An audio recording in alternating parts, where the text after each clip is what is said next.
ça prouve quoi cette erreur-là?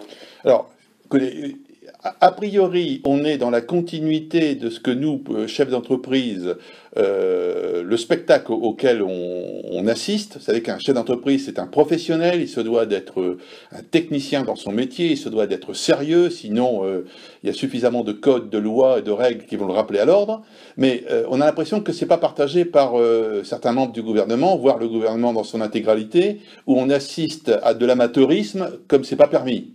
Et sur un sujet aussi crucial que le Code du travail, qui est le frein absolu à l'embauche aujourd'hui, entendre quelqu'un en charge de la réforme de ce dossier très important ne pas avoir ce que j'appelle le bœuf à bas, pas avoir la connaissance du bœuf à bas, mais c'est consternant. J'ai pas d'autre mot, c'est consternant.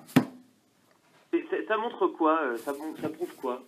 Écoutez, j'ai l'impression que, comme je viens de vous le dire, au-delà de l'amateurisme, on confie à des gens qui sortent, je ne sais pas de où d'ailleurs. Elle a eu, Jean-Jacques Bourdin, je crois ce matin, l'a interrogé pour lui demander quelle était son expérience. D'après ce que j'ai compris, elle a fait des jobs d'étudiant dans le commerce de ses parents. Bon, on a donc confié encore une fois un sujet professionnel, un sujet technique, un sujet qui demande de l'expérience à quelqu'un qui n'en a aucune. On est encore dans des gens qui s'occupent de régler la vie des entreprises alors qu'ils n'ont aucune expérience de ce que c'est que la vie d'entreprise.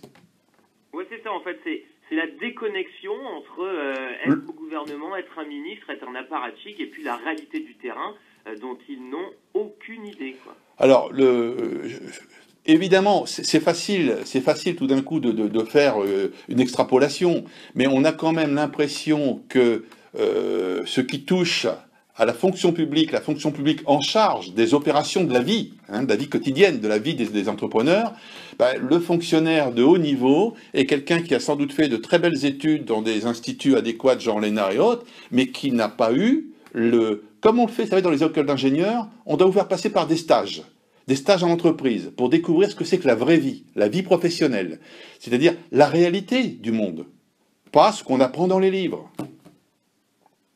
C'est ça que vous reprochez, c'est que cette dame ou beaucoup de membres du gouvernement ne connaissent pas la vraie vie.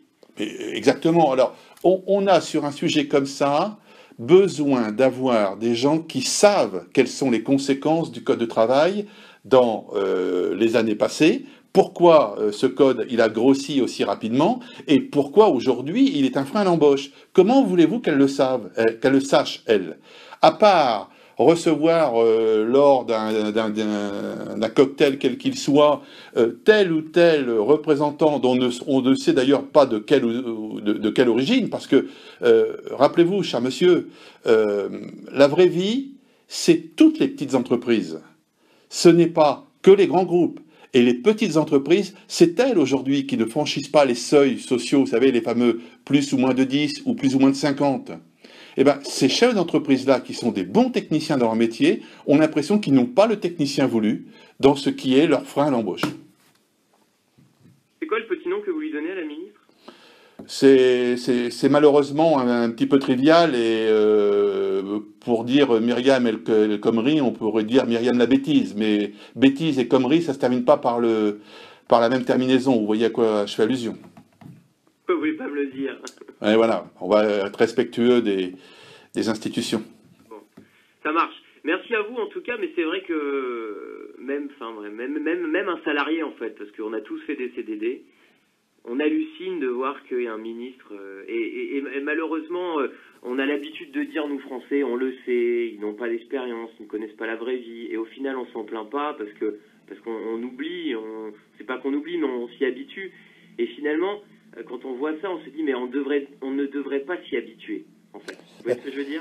Là, vous venez de soulever un point qui est très intéressant, c'est que je viens de vous parler au nom des chefs d'entreprise, je suis un chef d'entreprise, mais ce sujet-là, du CDD, il est partagé par le premier salarié venu. Vous savez qu'aujourd'hui, on embauche davantage avec des CDD qu'avec des CDI.